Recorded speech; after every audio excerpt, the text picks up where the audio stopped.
Right. So we will call this meeting of the Committee of the Whole to order. First is the establishment of a quorum. Clerk Terrell, can you confirm that there is a quorum? I confirm there is the presence of a quorum. Thank you.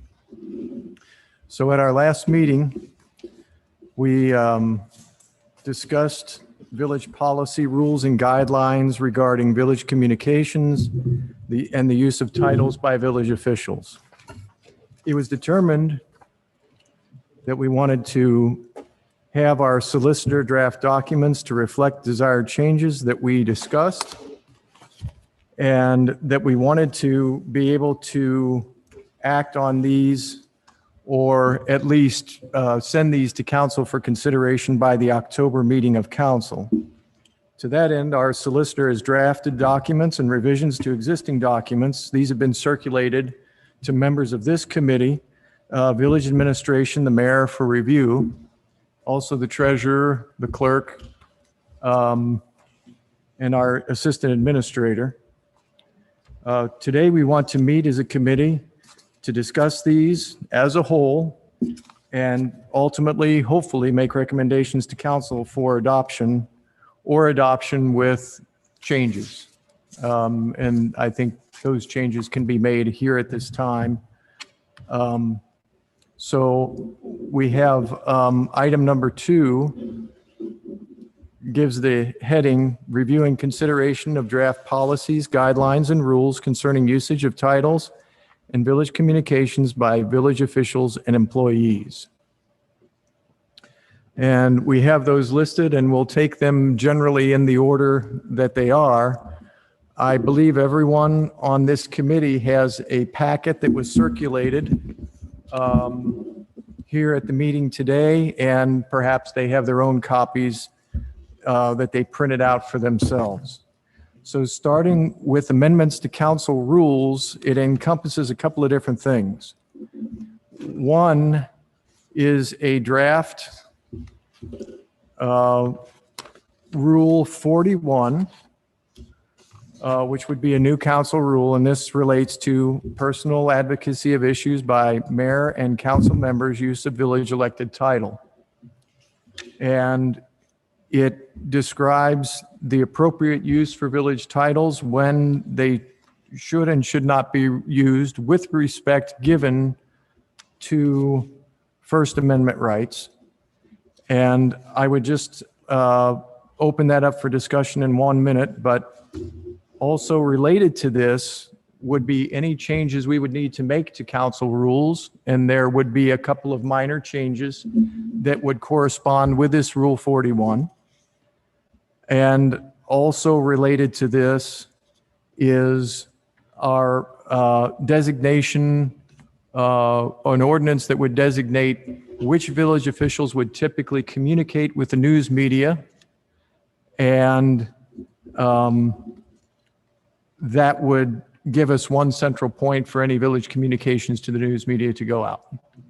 So starting with Rule 41, are there any comments relative to the draft that was written and circulated? Yeah, I have one comment, if that's okay. On the paragraph 3, I'd like to ask Kathy, there's been some, I guess, we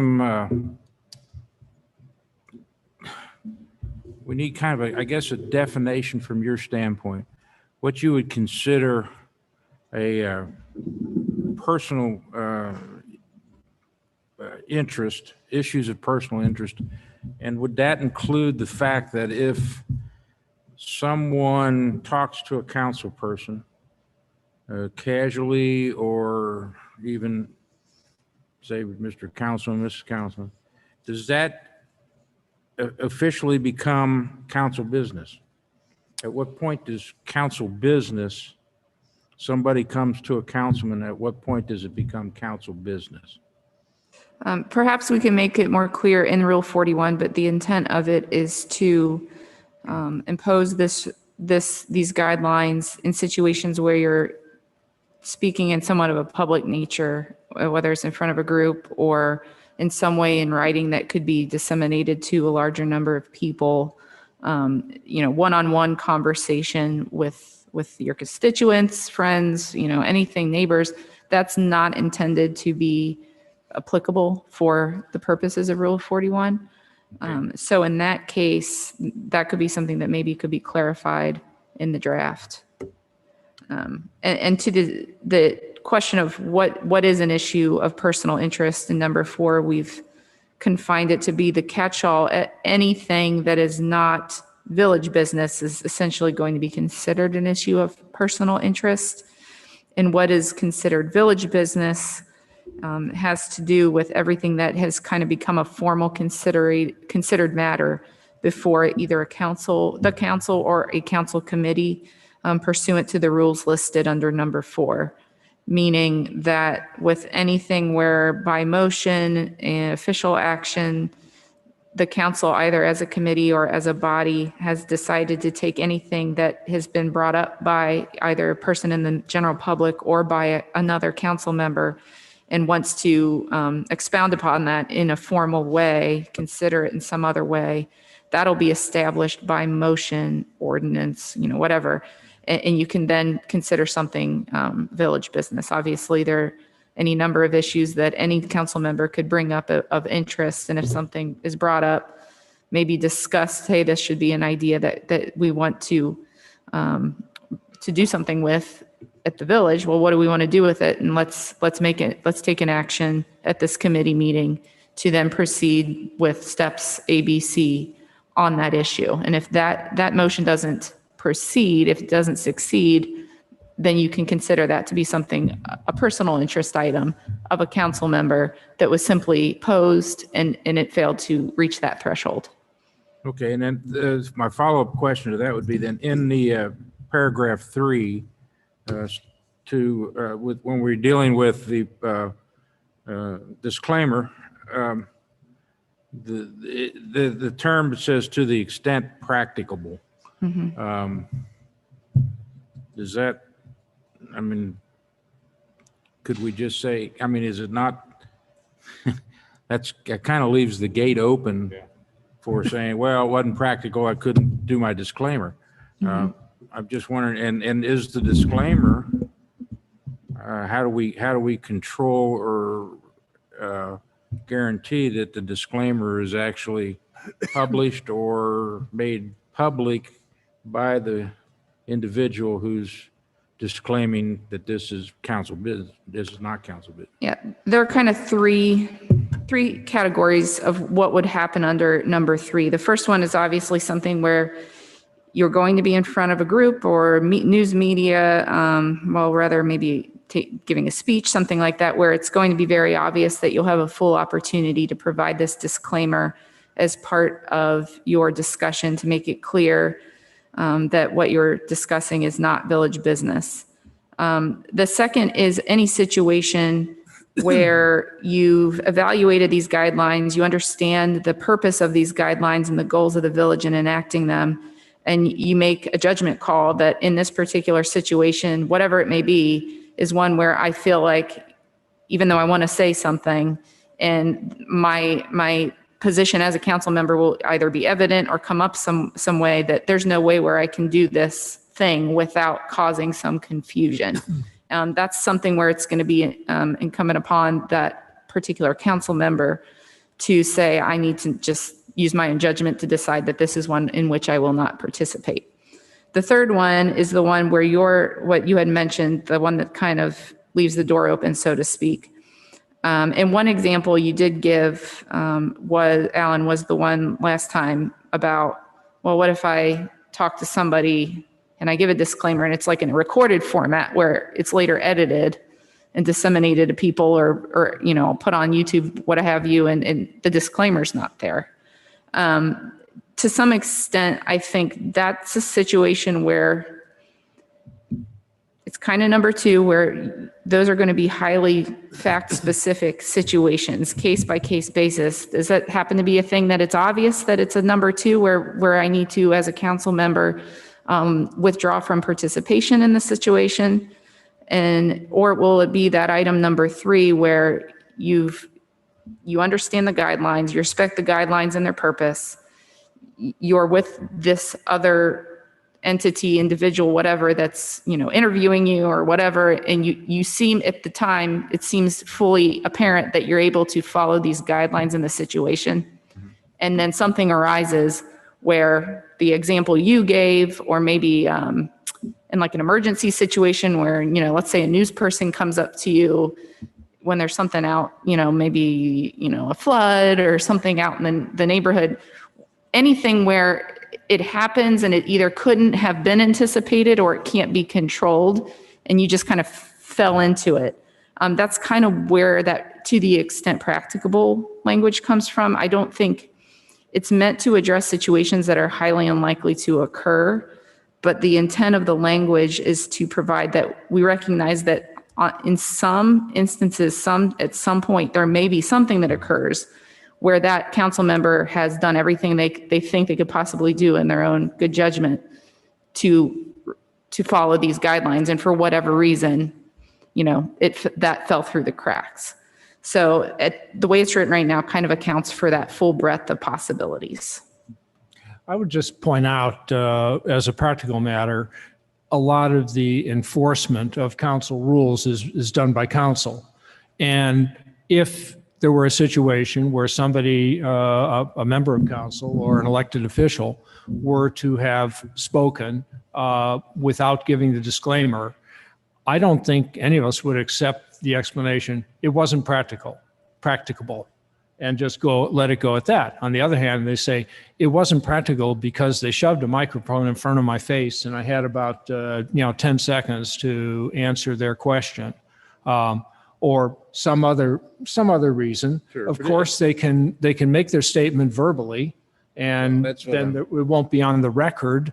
But at the same time, if they make it verbally and they say, I made the statement verbally, I think most of us would tend to believe our colleagues in that regard. Sure. And let me ask you, like, if somebody comes up, one of our constituents comes up and says, oh, hey, this is something, and would I say, well, I'm not speaking for council, but I hear you, and I'll bring it up before council. Yeah. But it just say, I cannot speak for council. I mean, it's just that, almost just Well, that simple. and there is that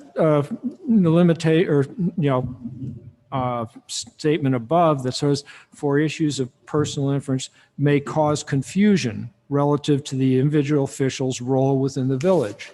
So if you think if a constituent is talking to you and you're satisfied that they fully understand that they're just talking to you as a single council member and not on behalf of the village, you probably don't need to give the disclaimer. And there's going to be no blood, no foul. Just in the interest of trying to keep us moving, because we've got a lot of ground to cover, let me come at it from a different side. Is it possible to just remove "to the extent practicable" from this rule, or is that something that would violate potentially free speech laws? I think, like Alan, I see this as potentially something that I don't know, some people might take advantage of it. I don't think anybody intentionally would. So is it possible to just strike that, or do you think it's necessary to keep it? I think you could take that out and it would still satisfy First Amendment requirements. Okay. And it's just a little bit more concise to say it without that. And you're right, that could be, that's certainly an option. if you wanna Because do it the that one way. example you gave where you do get the microphone or you do the interview and they neglect to insert that part, you're still required to do it. So it's kind of not really to the extent practicable. It's just, you just do it no matter what. And regardless of whether that phrase is in there, as the mayor mentioned, if something did happen, Right. a council member would have an opportunity to explain why it happened the way it did. Okay. And why they still were attempting to meet the spirit of the rule.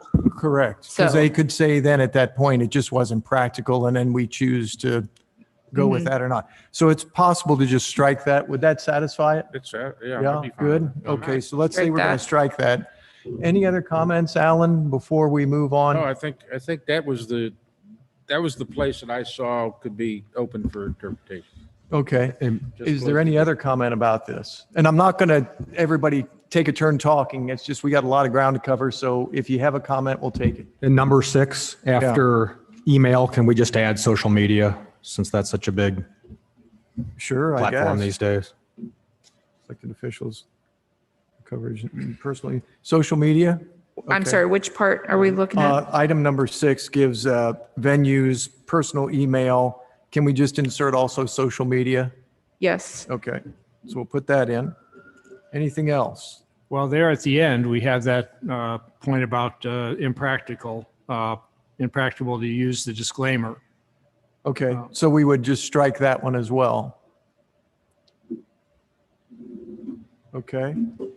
Any other comments on this particular item? Okay, so if these changes can be made, Sorry, Mr. Chairman, yes. Sure. Where using venues such as personal email, social media, or electronic communications. It's the whole shebang. or electronic communications, and electronic And/or electronic communications. electronic communications, okay? What will they think of next? Pretty soon it'll be telepathy for real, right? You'll just think it and it'll be over there. I almost said that. You were reading my mind. Okay, so assuming these changes can be made, is this body in a position to say that they would like to recommend this to council to be adopted? So moved. Is there a second for that? Second, all in favor? Aye. Aye. Any opposed? You okay, Jeff? I am. Yes, okay. I said I. Aye, okay. I didn't hear. All right. Give me a minute to make some notes. Very good, thank you. Then the next thing associated with that is designate by ordinance. And this was in a preamble that Kathy wrote, so I'm just going to kind of set it up. There's more verbiage here than we need to review, but because this is just an action. Designate by ordinance which elected or appointed officials are to communicate with the media regarding village matters, including the disclosure of written press releases and verbal communications with media outlets, TV, et cetera. And I will just start this one off. I would have no issue if our designate be the mayor and the village administrator, and with additional, in case of emergency, fire chief or police chief. Point. Can I'm I add one more? Yes, Pro tempo, pro tempo. in the case that the mayor has to go to the vice mayor should have that same That's fine. In the event responsibility. in the event the mayor is not there. Okay, Nancy? I'd like to see this clarified so that it is not just authorized to communicate with the Okay. news media, but to speak on behalf of the village. To speak on behalf That of the village. seems, Kathy, is that okay? Yes. Sounds good to me. Any other comments on this? Great, thank you. So we can recommend, and Kathy will write the ordinance, electronic. that it would be the mayor, or in his absence, vice mayor, village administrator, or in case of emergency, either police chief or fire chief would communicate, Would speak Village- on behalf. okay, would speak on behalf of, speak on behalf of village matters. Would just speak on behalf of the village. Wait. I'm sorry. R2, okay, will communicate it will communicate with or speak on behalf of the village. Will communicate with or speak on behalf of the village, because it could be they send an email. All right? But that's still, speaking is the issue. It's on behalf of the village. So Okay. Will communicate, Don't we have? in the- communicate on behalf of the village with the news media, communicate on behalf of the village. Now, in council rules, do we not have a secession that says that even if any of those people can't serve, the council can appoint somebody to do that? We do, but just for this particular one, let's keep it as simple as we can with this. Got it. Okay? So is there a motion for that? Can you read that again, Mike? That it would be that we would designate that the mayor, in his absence, the vice mayor, village administrator, or in case of emergency, the fire chief or the police chief would communicate on behalf of the village with the news media and whatever else we have to add to media to make it work. So a motion for that. So moved. A second? Second. Second, good. Jeff? A question, Mike, in the word perhaps in that paragraph, doesn't that leave room for? more Jeff, can discussion? you get your microphone down a yeah. little bit so we can't hear Sorry, you? The word perhaps in the paragraph, doesn't that leave more room for discussion? It could be yes or no, I mean, not perhaps. Where is perhaps? This would typically be reserved for the village administrator or the mayor, perhaps department head. No, we're writing new, not adopting this. We're writing new, as I just said. Okay, all right, So that won't be in there. very well. Okay, yeah, it'll be clear. All right. Okay, so we will recommend that to council. All in favor? Aye. Aye. Aye. Good, Aye. thank you. That's 2 down. Oh, wait. Can I take us back one step? I'm sorry.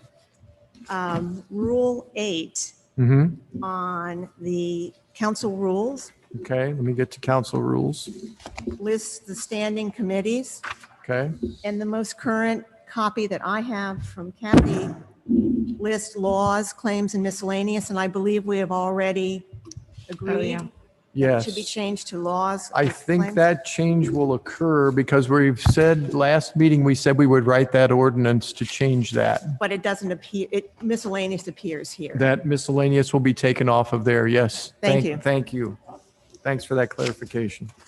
In fact, I think all of the changes we're talking about so far can be done by a verbal resolution, the same way we do our rules every year. That's- We vote, these will be the rules of council. I think that's correct. So moving on and looking at those rules again, there are a couple of modifications in those rules. We have received the latest copy of the rules, page 7. The word business will be changed to matters regarding items brought by the general public to council. Page 20 will be updated to include the reference to the to-be-adopted electronic media policy, and that assumes we get that today or soon, and that's next on the list. Page 22, full current draft language for the additional Rule 41. So that will be done Right. just by virtue of the fact that we passed we're recommending Rule 41. Is everyone all right with page 7, changing the word business to matters? To provide clarification that it is just a matter that's being brought, it's not business. A motion for that, please. So moved. A Second, second, all in favor? Aye. Aye, thanks, good. So we'll go to the electronic media policy now and a little background on that or a little update on that. This electronic media policy that's been drafted and submitted for our review is similar to others that are currently in effect in different communities. And Kathy has seen this particular policy work very well in a couple of different ways. One way, it provides clarity for all the new types of communication that exist today. And it also applies to all village officials instead of trying to in individual different areas capture each, the mayor or employees or council or volunteers. It applies to everyone. So Mr. Cordes, Administrator Cordes and Assistant Administrator Lumsden have both looked at that, and they feel very good about it. They think it's a good policy. They like the simplicity, and they like that it applies to everyone. I have reviewed it and think it looks pretty good for what I know about all the different communication possibilities today. I think it looks good. Are there comments about this? I just have a couple of thoughts. I do agree that it looks like a good policy. I'm assuming that it's worked in other places, and if for any reason as we go forward, we find problems with it, we can make changes. Adjust it. You know, but I'm just going to call attention to part Roman numeral 4B1, which says private email accounts may not be used to transact and or communicate municipal business. That's going to be a change of operations for a couple of our council members. And Yes. I just want to call that out. The other thing is I just, being the lawyer and that I am in any way, I would go from may not be used to should not be used. Just to give because what happens is, and I've had this happen to me, I get wrapped up in a conversation with somebody that started on personal email, or that just somebody was in their personal email, they sent me something, and I don't want it to be an automatic rule violation. I think if we just change may to should, that would give us some room, and it still contains the cure for the problem, which is even if you get a piece of village business on personal email, then you should send it over to your village email. Okay. Other thoughts? One, Yes. just clarification. I would like us to consider adding on that very first paragraph, the definition. Electronic media is defined as online includes and is defined as online broadcast news sites and all social media platforms. Okay. Tell me again where you are. Are you on page 1? I'm on page 1, Okay. top first graph, next to the last sentence is where I would slide it in. Oh, pertains to any, okay. Electronic media, for this policy, electronic media is defined as online broadcast news sites and also some social media platforms. Yeah. Okay. Kathy, Kathy, did okay? you get that? Yes. I think that's good. Can I ask David a question? Yes. David, on this electronic media policy, I see nowhere where those of us who have a village email have security or have some sort of a firewall that blocks our information from disappearing. Do we have that on our server? Yes, our IT vendor provides the same level of protection for all at glendaleohio.org email addresses. That is actually, they're run through Microsoft's Exchange email program. So while issues do come up from time to time, they are extremely random, but otherwise our information is secure and kept under password and otherwise protected from prying eyes. Okay, will you have a copy of our password since we're getting old and forget? I do not. Speakers. In fact, There's a way to update those if you forget. if it's forgotten, we can reset them. Yeah. I've forgotten mine before. Yeah, I have too. And also, I'm one of the ones that are guilty of using my office email Yeah. at a convenience, but I have changed and I am now using nothing but the Glendale email. So how do we feel about, I like Nancy's idea. I think everybody feels that's appropriate. How do we feel about changing may to should to provide little leniency? Or do we want just a big hammer that says may not be? I think it's a must. A I do must? too. Not Yeah. a I should. agree. I think it should be may. There's two cures for it. One is for a lot of people, you get involved in that discussion and you forget to switch it over. The other one, which I've been guilty of, is I forget to look at my village email and people get tired of it and they just send it to my personal. So stay updated on your thing and then you probably won't have that happen as well. So we'll keep that as may, I think. I was trying to be helpful You're trying to help others me. here. You're trying to help me. No, I- don't be lenient. One more you have? One more, and I don't know whether this is slicing things too thinly, Kathy, and David may need to weigh in on this one, our techie. We talk throughout, page 2 is the first place I see this, at the very bottom. We have posting, pictures, videos, comments. I'm wondering if that needs to be expanded to be posting or publishing. Wherever we use the word posting, Add can we publish. add Posting or or publishing? publishing? Yes. Okay, thanks. It's a printing versus electronic, essentially. Okay, I'll let the attorney answer that question. okay, thank you. Yeah. So Kathy, you think that's a good idea? Yes, that can be clarified throughout the document Okay, wherever it thanks. occurs. With all these outstanding suggestions, when does the client get to bill back the attorney? Okay. So with those changes, may stays, may not stays as may not. The change for electronic media suggested by Nancy in paragraph 1. And then the idea that wherever it says posting, it will say posting or publishing. Those changes. Is there a motion to accept this electronic media policy? So Make move. that motion. Okay, and second there, Second. and then all in favor? Aye. Aye. Aye. Aye. Any opposed? Okay, thank you. Now, Mike, these will go to council in October. We're recommending these to council. Okay. So now we come to the newsletter, resident email messages. We've added resident email messages because of the frequency that beyond the newsletter, there will just be what's referred to, we've referred to it as email blast, but it's the newsletter, the same email list of people, and it will be notices that need to go out before the Friday or reminder notices. So we've lumped all that together. So these are newsletter resident email messages, format and guidelines. So I would like to go through the draft.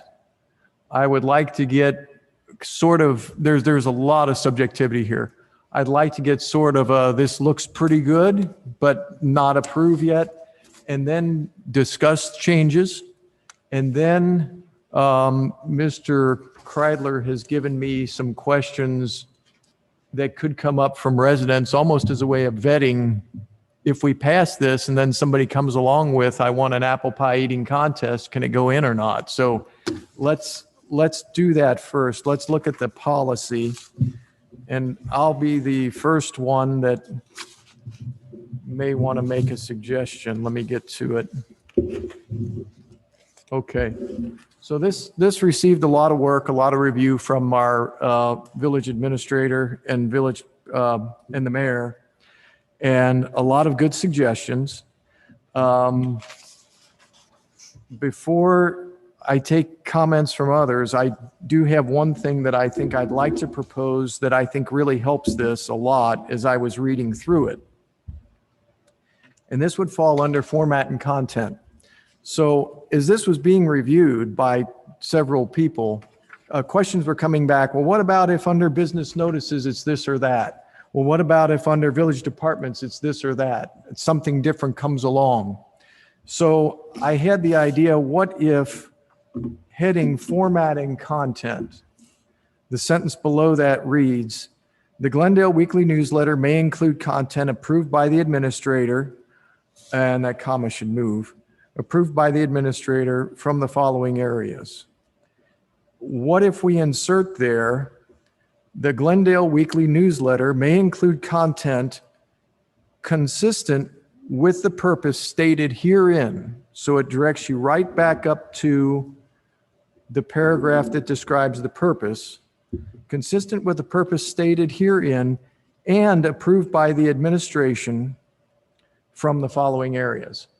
That way, it helps with everything that flows below it. It reconnects it again with the purpose. You know, the only change I would make, I like it's a good idea. I wonder if we could make it approved by the administration as consistent with the purposes above, So it puts some rails around what the administrator is approving, the basis for the administrator's approval. Well, I think wherever you put it, I think it's going to say the same thing. Well, if you say, if you start it out that way, then it kind of improves that there's another step of the administrator's approval. But if you Okay. put it in, if you put it the way I've suggested, then it makes it clear that the administrator is really interpreting the purposes of the newsletter. But I want the newsletter to interpret the, No, but that's what he's supposed to do. what do you think? Yeah, it's two different issues. Yeah, I from the drafting perspective, Don's suggestion is right as far as his says the administrator's discretion is the purpose above, period. Yeah, yeah. Versus the one where you put the phrase before, it says there's the purpose above and the administrator's discretion. Okay. To use Alan's phrase, it leaves the door. So it's like a subtle drafting kind of interpretive thing, but I think that does. To put it after is limiting the discretion of the administrator more to the purpose. To the purpose. Yes. Versus limiting the content, which is what I was after, to limit the content. Yes, but it's limiting content to that only matches the purpose. Okay. Well, okay. We'll wait for that to die down. Sorry. That's okay. So Your, what my intention was to limit content to the purpose. and put the responsibility on the party submitting the copy for starters. I mean, that, you're, Because the administrator is going to follow the purpose anyway. exactly. So, But the administrator is the final word on whether it They is are. consistent with the purpose or not. That's all we're saying here. Okay, well, let's get past that for a minute. Does that, one way or the other, does that seem like a good idea? I think it's a good catch-all, and I think it Yeah. helps. Okay, we'll come back to where it should be inserted. That'll give me time to roll it around in my brain a little bit, because there's limited brain power there. The other change I had was go to, from the nonprofit community and business on page 2. And that would say, meetings and services. We're a little bit, maybe too flexible there for the administrator's liking. So we would like to strike the word generally and just say that those types of things will not be included. And then say further, for clarification, one-time announcements for holiday events, not services, because services, I think we're trying to make sure we're not that's a good point. promoting. So events, holiday events. So that's all that I had. Oh, other than this, as we start using examples throughout some of these as to, can we do this? Can we do that? I think if we add this consistent with purpose in one place or the other, we have the thing for the mayor's office, significant events and other news of importance to the village, and then just strike including that other stuff, because we're really directing just right back to the purpose. And I think providing one example and then, well, what about this? Well, what about that? Let's stay away from that. Let's just go right back to the purpose. So I would strike that. Fine with me? Okay. So are there any other comments about this that people have? Can we just back up a minute? Because I this was, got a Well, comment. Oh, I'm sorry. Let's let council go, make sure we get that, and then we'll come back to the mayor. okay. Okay. I think that if you call out churches, Okay. does that not go against the First Amendment right of the Constitution? I don't know. I'll look to our I think- solicitor. I think my preference there would be to say, to start it out, non-governmental meetings will not be included in the newsletter. That's good. Yeah, there's no reason to call out churches and not other things. I mean, they're about all non- impliedly in there. So, Non-governmental meetings. Will generally not. So strike church services. yeah, non-governmental meetings will not be included in the newsletter. That's Okay, good. fine. You take out the word generally? So it's, I'm And sorry, yeah, generally is deleted. Strike generally. the sentence starts with non, Guys, I mean, just pointing out, we've made exceptions here for business notices, and we have a long practice of announcing non-governmental, nonprofit meetings or events. Basically, you're taking out this entire section, Roman numeral 2, is what we're talking about here. Okay. If we So go that far. it says other non-governmental meetings. It already says that. If you strike churches, church services, it really doesn't change that. Nope, that part doesn't change it. But taking out the word generally essentially then takes out the entire Roman numeral section 2. Not really. Non-governmental meetings. I mean, you could put non-governmental meetings will not be included in the newsletter except where as provided herein. Good. Well, Except as provided. But you have here. point number 1 addresses the nonprofit organizations. I think that's what you're talking about. That's what I'm talking about. Well, it's clear that's clear, so maybe you're right. Maybe, May submit information to be considered for inclusion in the newsletter for events open to all residents. Meetings, I mean, the upcoming events, a meeting's an event. Yeah, it's kind of a subset of, 2 is kind of a subset of number 1. Kind of. Do you think we need 2 at all? I don't think so. I agree. yeah, I don't Okay. Probably, So strike yeah, you 2? could probably just take it out. take it out. Awesome. That helps. Well, okay then. All right. Yeah. All right. Okay, so it's I going to be. I really put might- it in there as raising the question of what about, do we want to do one thing for holiday services for churches? We're trying to make this newsletter somewhat useful to our residents and somewhat interesting to them, and also just to Well, fulfill the fact that we don't let's have. see what it says, though. It says that residents, churches, associated schools may submit information to be considered for inclusion.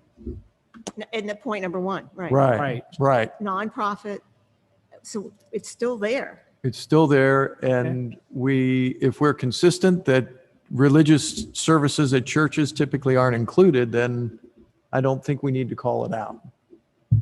But we haven't included religious services. We haven't included churches in our with the one. In fact, we haven't done any publication of their, except for events that are not related to their services. Right, if it's a choir concert or whatever, and number 1 allows them to submit something. Exactly. Right.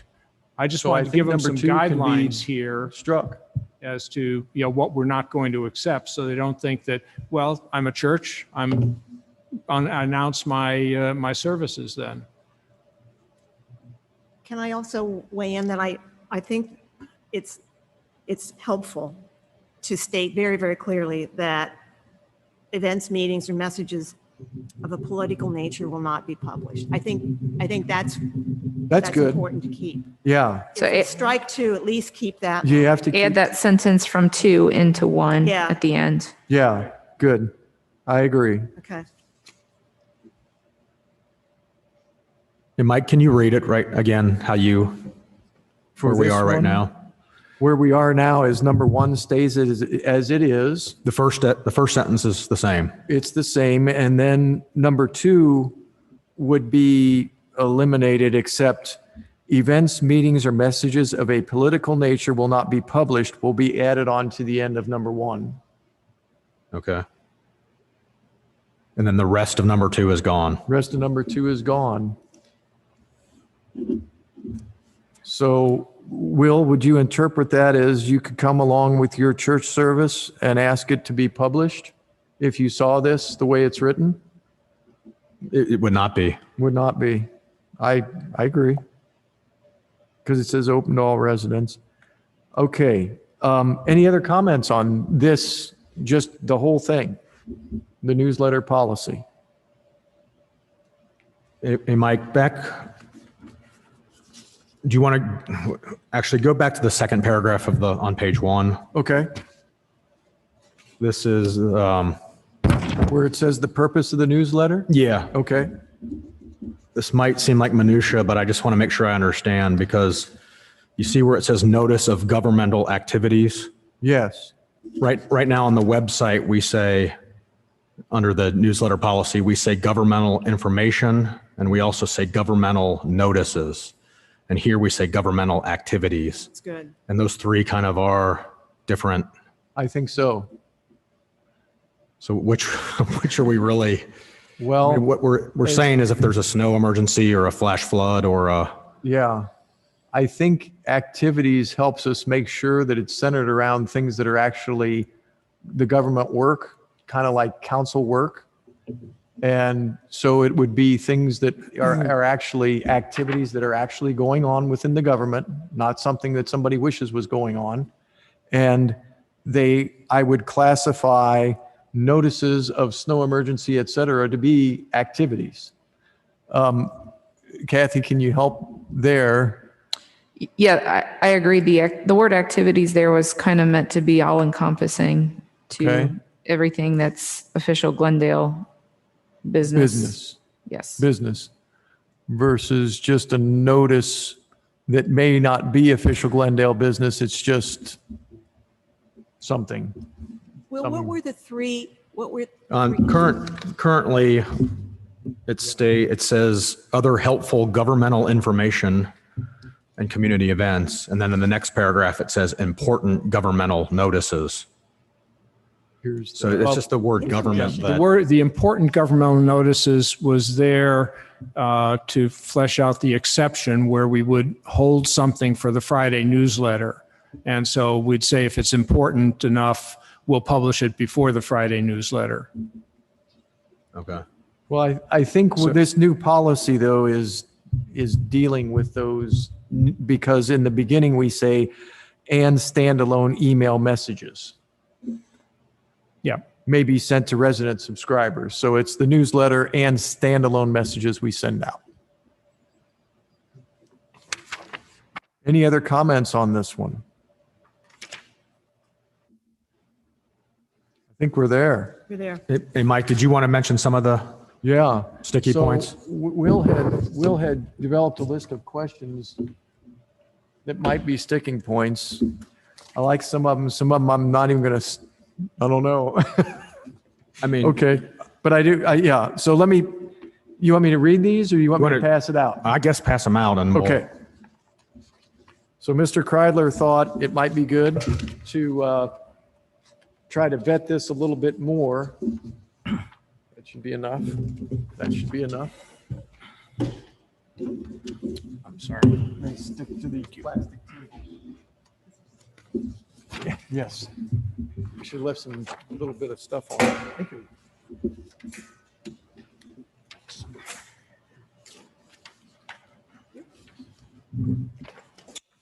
So his intention here is to try to flesh out if something is brought to be placed in the newsletter, would it go in or would it not, based on what we have written here. And I guess it could be twofold. It could be that, council can sit here and say, well, no, we don't want that to be written in submitted. But it also look at it from the standpoint of, given an interpretation of our proposed guidelines, could this be put in? So, Because we now know what a community event is. Sure. However, if there's a cost to the community event. Right. Or if it's free. I'll let you lead this and you can focus on the ones that are most of interest since you generated. Okay, so number one, like for example, you have a unity march, you have the Andy Caress Fight for Melanoma road race. You, a couple of years, 10 years ago, you had the Glendale Tea Party, and then you have like a Glendale car show. So we know the difference between what's open to the community, but some of those had a fee.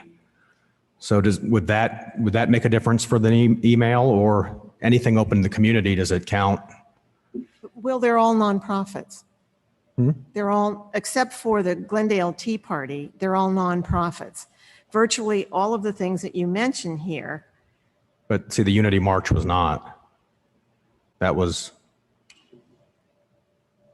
Okay. The Unity March was political. That was associated with the church. Well, the other thing Still. is it wasn't being organized by a Glendale nonprofit. It was being organized by a couple of individuals. So Now, for that reason, it wouldn't fit. But whether you're charged a fee or not for like a charity event, I think that one's okay if there's a fee. There's one related to business where the business can't be making a profit if they sponsor something. Suppose a restaurant opens their doors and says, everybody come, and all the proceeds of this dinner are going to go out to the Andy Caress, then yeah, cool, run it. But the restaurant says, come and enjoy a meal here, we're 50% off today. No, not going to happen. But if that restaurant wanted to sponsor a golf tournament where all proceeds went to the That's okay. Arthritis Foundation. Yes. Yes. Okay. What about number 2 with the Boy Scouts? Obviously, the mulch sale, anyone can buy mulch, so that would be allowed. But what about, they say we have a shortage of new recruits. We're having an event at HWB for all young kids in the village. Would that be? I think that could run under either Boy Scouts or HWB.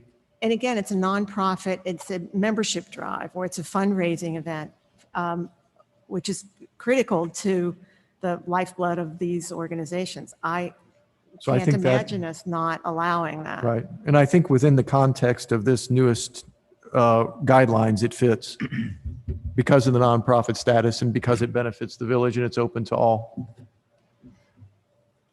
We talked about restaurant, and we're mentioning in here how, a grand opening, a reopening, so that one works. Okay, and what about the pandemic like this year, which hopefully won't happen again? But Okay. those restaurants are closed for 3 months. Well, They've reopened. Would they be allowed to get together and have one?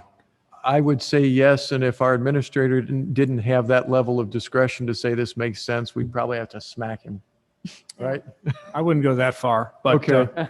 No, I think that would definitely fit. And I think there was also something, I don't know if it made the newsletter, but some people were actively helping to promote this idea of getting the tables on the sidewalk, and can we potentially put some tables in the street? So those kinds of things I think should happen through normal course.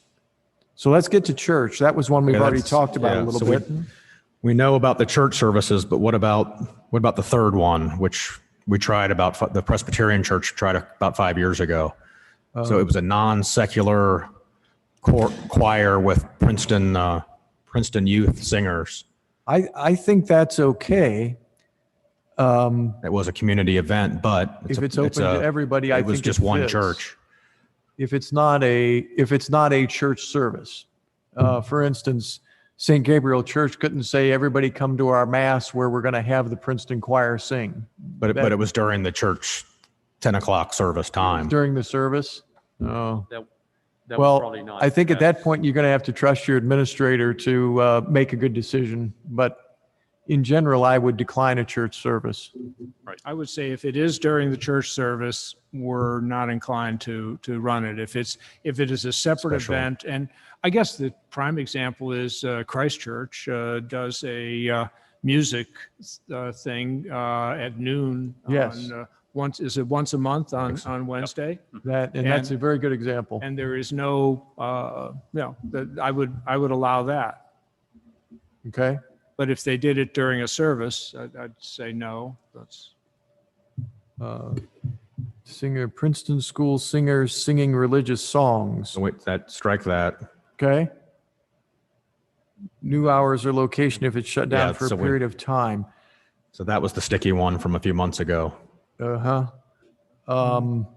I think. And that was pandemic related. That's pandemic wouldn't that be related. a I'm gonna, one-time- if I were in the position to make the decision, I would ask, do you have a church bulletin where you can publish this instead? Because that's where the interest is going to lie.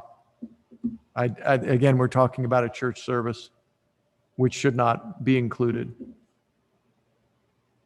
Okay, how about HWB? Okay, so those are all non-for-profits, GYS, HWB, GHP.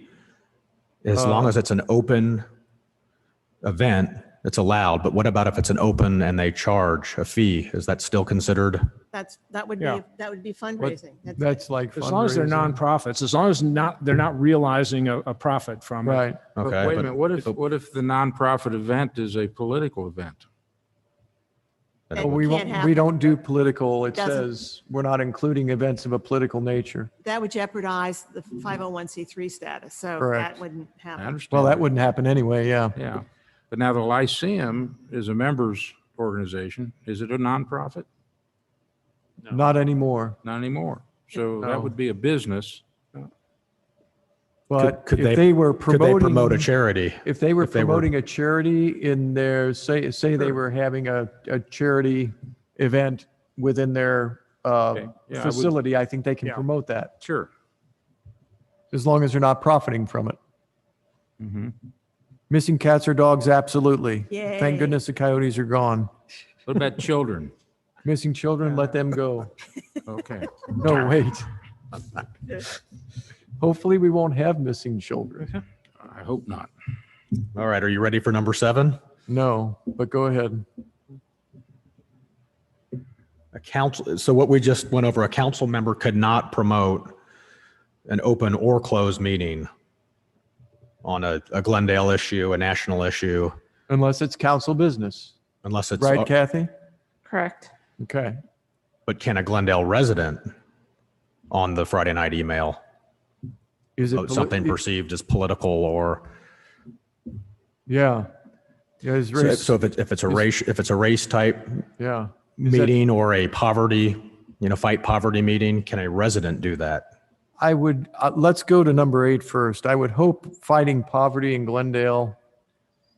I think instead of saying it that way, I think we're already having canned food drives for people who are less fortunate and things like that. So let's hope that continues in that fashion. For race relations, I leave it to the group. I can express my thoughts, but Unless it comes before council and council approves it. it's not a council business at that point. It's a resident bringing something forward to ask. To use but if the resident is asking council to use the website, Yeah, you really can't. But actually, a councilman or councilwoman should have no announcements. It's not No, passed they do through not. Right. by the village. But what about a resident? No, but No, but a a resident's- resident is the question. That's, A resident unrelated to any of the nonprofits or any other organization, just a resident chooses to have a community discussion on racism. Open to everyone. Exactly. Okay. Well, I don't know why we wouldn't. well, we If, shouldn't. if a member of the community wanted to have a gathering to discuss fundraising to support some, I don't know, some school effort, we would, and that's to the betterment of the community. So I would think that we would approve that. Yes. Okay, so wouldn't a discussion, an open discussion, open to all, happens to be being run by a resident, unrelated to any of the organizations, why wouldn't we allow that in the newsletter? What if the resident leading the event was pro or con a certain, what if you knew ahead of time where they stood on the issue? And even though it was advertised as a certain way, you knew it potentially. So if someone were pro Princeton and wanted to have an event up here and advertise it, but we knew they were, against a levy, that's getting into politics. That's politics. But the same with, if I wanted to lead, I think we should balance the federal budget. If I wanted to lead that, is that really something that I should be able to, as a resident, not as a That council? might be political as well. Right. I want to have a discussion with all the village residents. It's open to all, and I want to talk about everybody's got to plant more trees. Can that run? For the So betterment I- of the village. For the betterment of the village, Right now, it's everybody been- should An plant open more trees. discussion, an open discussion. I don't see how we can limit the topics that are being discussed. Unless it's limited hereby where Politics, it's exactly. political in nature, et cetera. I agree. We can't stop them, but should they be able to promote it on the Yeah. Friday night? Yeah, okay. Yeah, And then between the village administrator and the mayor, my vote would be if the two of them are split, the vice mayor or the senior member of council should be the third vote. Kathy, what's your sense? Regarding who decides or the subject matter? The legal aspect of it. Of who makes the decision or of the subject I matter? think the itself? subject matter is the Subject biggest matter. concern right now. No. If it's something led by a resident that is an event open to all residents, I think, at least the way my impression when we drafted this was that implied in that is if it's open to all residents, it's not a political bent because everyone who has an opposing view has an opportunity to come. So that's the way I interpret Right. that to read right now. Right. In this, And that the assumption would be that the people invited, being everyone, kind of have the opportunity to control that rather than whoever, anytime you've got one person organizing it, they're going to have some opinion. So I think that's my impression is that if it's open to everyone, even if it's something that has a political flavor to it, that when it says in here, no political things of a political nature, that says of a certain political agenda versus everyone come, no matter how you feel, let's all talk about it together kind of thing. right. Now, is that the intent that you're looking for or not? And that's important because when I read it, that's how I read it. That's Yeah. mine. Yeah, that's- I can think of very, very few open to all meetings to discuss an issue unless it's something that's just, that's bad. I want to have an open discussion about let's open massage parlors here in Glendale. Well, I shouldn't even say that. Let's wait. But anyway, a flop house. But, we're not going to publish that. But I see very few times where it's inappropriate for a resident to want to say, I'd like to have a meeting about X, Y, or Z, whether it be race relations or planting trees or let's have a party to talk about, different kinds of craft beer. And it's open to all and what's the best craft beer. Unfortunately, in this country, racism and race relationships have become very politicized. I think if it were less politicized, I don't think it would be a big issue for anyone. Right. And so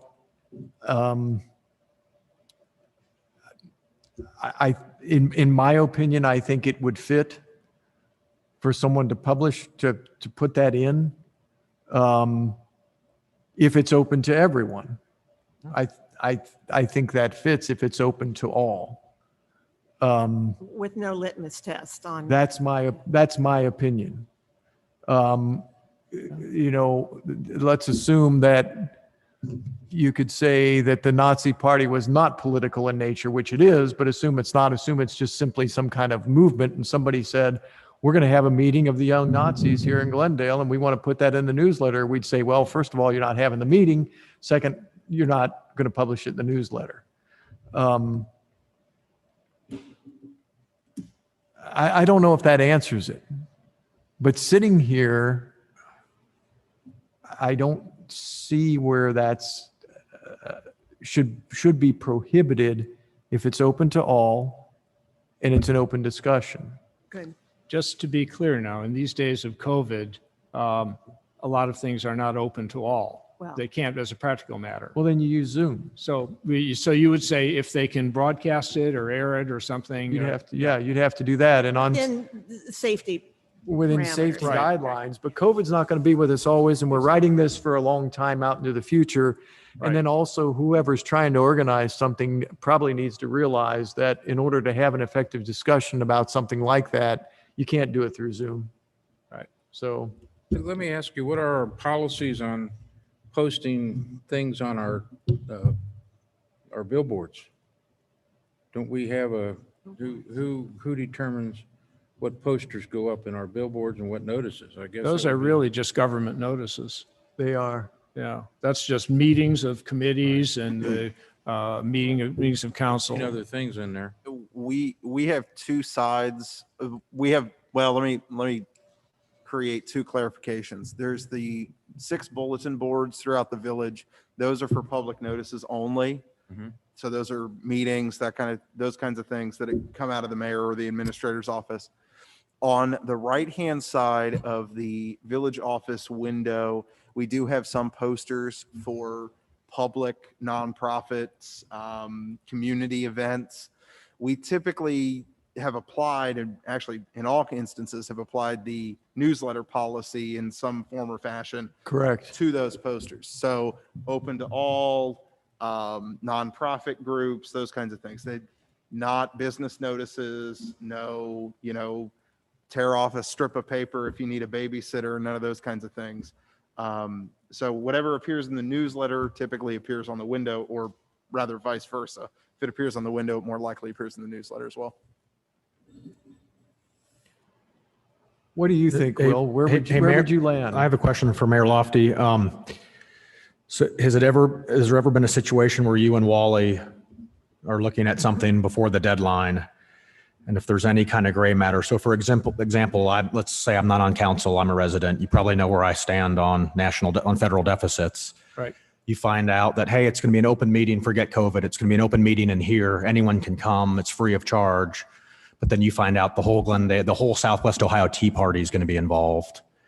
And is it really, truly an open meeting versus the same thing that happened this summer? There's going to be a Unity March meeting in here before the march. And then you find out Black Lives Matter is involved. And we know that, that has gone political in some areas. So before you blast this thing out, if you and Wally would have a disagreement, do you foresee a situation where you would need a third, either a solicitor or a vice mayor or elder councilwoman or? Well, first of all, Wally and I very rarely Senior, disagree. my fault. In answer to your question up front, Wally and I very rarely do disagree on things. I respect his judgment very much, and especially where it applies to history of things we've done in the past. I like to hear what the precedent is and all that. At the end of the day, Wally reports to me.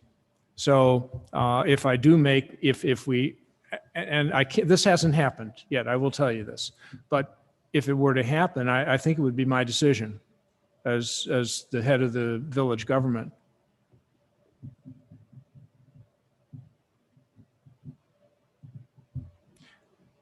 So where does that land us, Mr. Kreidler? I think we've been through. That gets through all of them, I believe. I do too. Could we just go back to number 1 on the Unity March there? Okay. If that had been organized by an organization, a church, or Glendale, for that matter, a Glendale resident, would that then fall all the way down under the ideas that we've been putting out on 7 and 8, and that would be allowed? Well, the several things in 7 and 8 are not allowed. Well, But if they're open, if they're open to everyone, I if thought it's we were open, allowing them. if it is open to all, So does that fall under a church service, or does that fall under like a church pancake breakfast? I think it's One's an allowed. event. It's not a service. It's not. It's a that would march. be an event similar to a pancake breakfast. And then you have to consider, is it politically motivated or not? Could I also toss in, it would be helpful if we looked at that in terms of the person asking, let's say the Unity March, is there, are the people managing this residents? I mean, I think that's a true. Yeah, no, I was assuming, Right. I was assuming, I was putting the Unity March, assuming it was a resident Okay. or a Glendale organization. Okay, Would we, I mean, I just want to make sure we know what we're deciding on and how it's going to apply. I think my confusion for that example lies in, if you say Tea Party, it's obviously a predefined political thing. If you say race, it's obviously a very general subject matter. And then Unity March kind of falls in between, where does it have a meaning that is a Tea Party? Does it have a defined political agenda? Is it, what type of thing is it? Or is it unity as in a general concept? You know what I mean? I think it's going to be very difficult to flesh It's that one of out, those too. discretionary things where perhaps it's just a matter of getting enough information from the person requesting it Right. for the administrator or mayor to make that judgment call based on the history of past. We did our and best the to intent of the policies. vet that proposal and concluded there was no involvement by outside organizations, and that the people involved were responsible. They were not, but he was not a resident. He was the son of the minister of a local church, so that was a point in their favor. But if we had these guidelines and only village residents, we probably would have said What would no. you say about that? If you could rewind that, I think it's not having a resident would have been pretty important in my decision-making on that. Right. Right, Okay. right. And the fact that it could potentially be politically in nature, and how do you flesh that out? Wait, Nancy, I'm not, the leader of that Unity March, if it had been the minister at Mount Zion Church, does he or she need to be a resident? I think if it were sponsored by Mount Zion Church, if we're sponsored by a nonprofit organization, that's kind of a no-brainer, I think. But I'm not sure it was in this case. This is a fuzzy one. This is messy. Well, that's not a good word, but And I would say when it gets to that point where it's difficult to determine, we err on the side of caution and say no. If you really can't tell. and all we're talking about is putting it in the newsletter. We're not. Right. Okay. Yeah, and that's true. That's Yeah, let's- Right, you're right. This is just for the newsletter. Yeah, That let's- doesn't go into the police and the fire that might have had to be. Let's Yeah. make sure that's clear. I think we can say for certain, I guess, if the Boy Scouts came along and said, we're sponsoring a unity march, can we do it? We'd say go, right? It depends, a lot depends on whether there's For the newsletter. a political motivation. And a solid village contact. Right. Okay. Any further comment on this stuff then? Jeff, what do you think? Yeah, I'm kind of curious as to the extent of the purpose of the newsletter, because it's each of these items on here are of interest. Right. And if they run repetitively, that's an ad. But if it's just a notice that there is a meeting or a sale of mulch or Right. a cake sale, it's just informative. It's just Why does we have to be concerned about such detail? I mean, it's a news item going out to the public one time, and you look at it and it's of interest, it's not of interest. It shouldn't be difficult, I would think. And I think we've built enough rails around things with this that we should be able to vet out most of the things that we don't want to run. So let me get to it again. We're saying based on what's written in front of us now, we will add, Kathy, where do we want to put consistent with the purpose stated herein? Where do we want to place that? That would be, After administrator or after content? What do you think, Nancy? You're very good at writing. I like it after content. I like to put the onus on the source. I do too. So let's put it there. Is that okay, Kathy? You think that works? all right, so that would say the Glendale Weekly Newsletter may include Content consistent. consistent with the purpose stated herein, And approved by. And approved by the administration. probably the clear way to say that would be consistent with the purpose stated herein And approved by the administration. to be approved by Okay. the administrator. That's fine. I would take the and out. Yeah. Any preposition will work. Okay, that. When we get down to the mayor's office, we will strike including longstanding, there are deaths of births or deaths of longstanding, et cetera. We will delete item 2. However, events, meetings, or messages of a political nature will not be published goes up at the end of number 1. Right. And then the rest of it can go as it sits. Do I have a motion? Wait, Mike, you got rid of 1-1? You got rid of that? No. Sorry, I didn't hear you. No. Oh, I thought Number 1 stays as it is. Number 2 is we strike, okay. except the sentence that begins number 2, events, meetings, or messages of a political nature will not be published. That goes up underneath number 1. Gotcha. Number 3 becomes 2, and then 4, 3, and 5, 4. Okay. So is there a motion to accept that or recommend that to council? So moved. Second? That's second. Second by Will. All in favor? Aye. Aye. Those opposed? None. Thank you. Okay, last thing's pretty easy.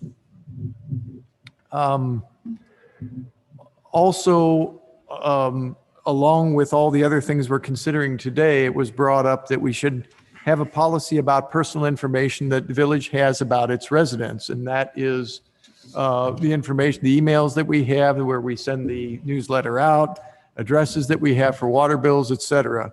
So I think, Kathy, is this pretty much just a boilerplate, typical personal information policy that we must adhere to? You have to adhere to the collection of that data under third-party processing, obviously for practical reasons. Correct. For the ones provided by law, it provides clarification to residents that where Glendale has information that is in the public record category, where you have the discretion to either redact it or disclose it, that middle kind of gray area kind of information that is public record, that you as the village are, to the extent practical, going to opt to redact it. So a good example would be if you have the newsletter email list. Mm-hmm. In that list, beyond the caption, newsletter email list, you've got a series of names and emails.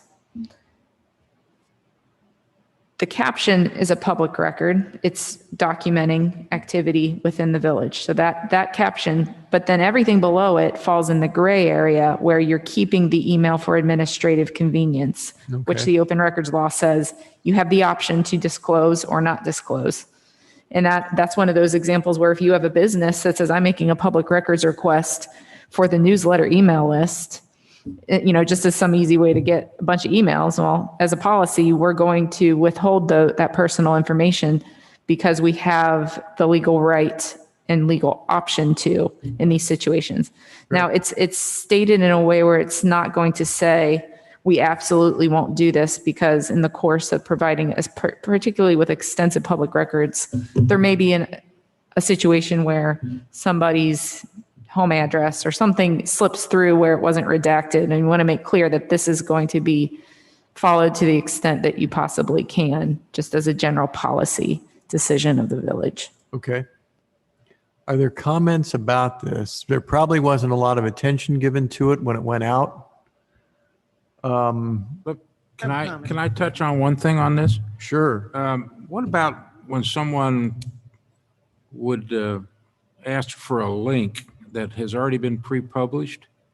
I'm going to ask David that. If somebody publishes, like for example, the newsletter that's then linked to a third-party processing organization, how do we prevent that from happening with this on the personal information? So the village uses a system called MailChimp, which is a pretty common tool used by businesses and municipalities for email newsletters like these. MailChimp provides a single version of the newsletter that you open via a link. Mm-hmm. There's no identifiable information. Our email list is never identifiable, never seen, never published. The only thing that you see when you click on the link is what you would have received should you decided to sign up for the email newsletter and would have received it anyway. So there's no email content, no email addresses rather included in that information. You're confident nobody could get that information? What's that? You are confident that no one could receive Absolutely. that information? Yes. I've got a comment. Okay. In the first paragraph, my worry is, again, nonprofits in the village. Okay. And I'd like to ask us to consider adding at the end of that opening paragraph, your information may also be shared with village nonprofit organizations for fundraising and/or membership campaigns. I happen to know for a fact that several organizations use the village water bills, the addresses on the water bills as their core membership mailing list or fundraising. So So what do we do about that? This policy makes, as written, has a clear intent to not practice that, to say if it's collected for the village, we're going to keep it for the village, period. All right. If you want to make any exceptions and write those into that, such as Nancy suggested, Okay. we would have to do that. Can we, do that? but first, It's can purely we, a policy decision of we council. identify which organizations are using that list now? I know for a fact Glendale Heritage Preservation. Okay. I know for a fact Harry Whiting Brown. Okay. And in both cases, it's, well, in GHP's case, it's the newsletter. It's the quarterly newsletter that goes out. It's the Right. annual membership fees, membership drive. Harry Whiting Brown, I believe, uses it for membership as well. Okay. So the difficulty there will be, we can identify maybe on this, plus these organizations. However, if it's another nonprofit somehow associated or affiliated with the village, then how do we, it's like then we got to ask permission. Right? So how do we, Nonprofits Mike? associated. If it's already going on, I don't think anybody minds as long as we say, here it is, and we state it in the policy. Yes, if that's a practice you want to continue with respect to nonprofits, then Yeah. it needs to be Mike. stated clearly in this. But what if the Boy Scouts want it? If I may, Mike. Sure. Currently, the email, when a new resident arrives in the village, they fill out a utility registration form. We use that form to populate our billing software to identify them and assign them in a utility account. On that form, it offers them the opportunity to opt out of providing that information to the Presbyterian Church for the publication of the directory. So they can choose to be unlisted. We, as a suggestion, could broaden that and say opt out generally. That wouldn't change our workflow and as far as providing that information. And then if folks choose not to be included, they would not be included. So we can assume, maybe we assume that, well, I hate to make this assumption, but what exists is what exists. Going forward, can we craft this to say along the lines of what David suggested, that there's an opt-out? I think for the basics of, the principles of privacy law are that if you want to provide that option, you should provide an opt-in versus an opt-out. So the default is that you keep everything within the confines of the village. Okay. But if they want to opt into it, they can check the box to opt into it. Okay. You know what's going through my mind is that moving into the village and having had a great life here for me and my family, it's almost like you want them to just automatically opt in, like you want your employees to all enroll in a 401k. But if so somebody can make the mistake of not reading far enough, and then they never get the information, and so they never know. But I understand the legal aspect. I just kind of wanted to make that comment. Are we okay then to have the policy proceed that way and make the assumption that anybody who's already in the system is going to have their information shared and with those organizations, and that's okay? So that, Or do we need to use our email blast to say your information is being shared here and it's not going to be unless you opt back in? I think moving forward, that might be dependent on,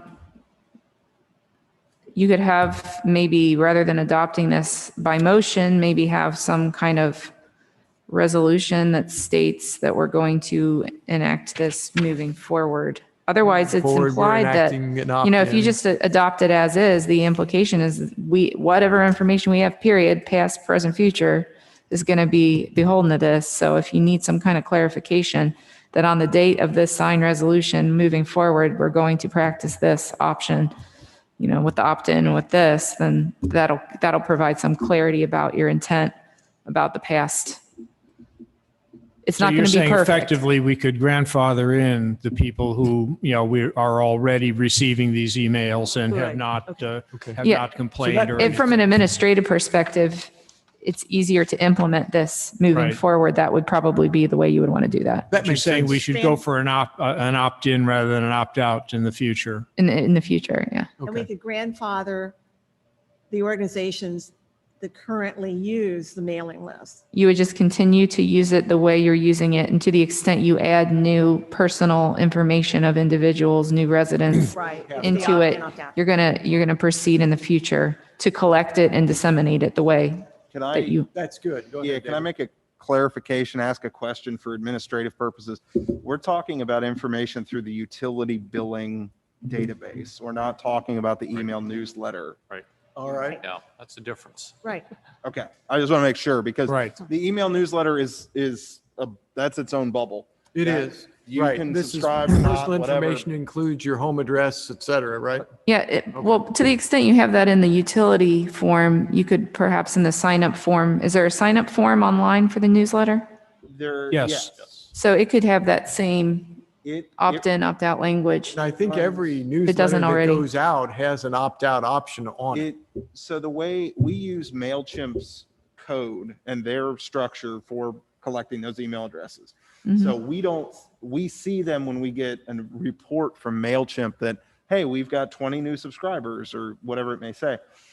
Those email addresses are accessible to us, but we don't pull them for any purpose.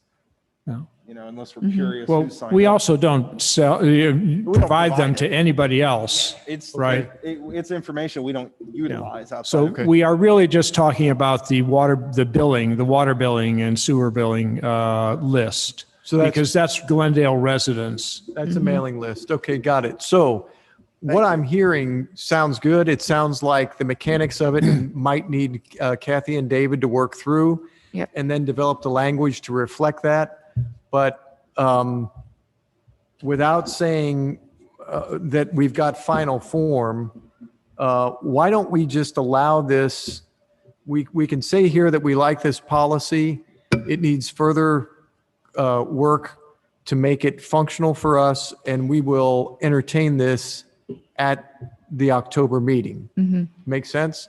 Okay. So Mike, the decision on the mailing list then is available for, not the email, but the utilities bill is available to all charitable organizations. No, I think the decision now on the mailing list is going to be that going forward, from this point forward, what exists now in who's using it or who has access to it, charitable organizations that have access to it, that will continue as is.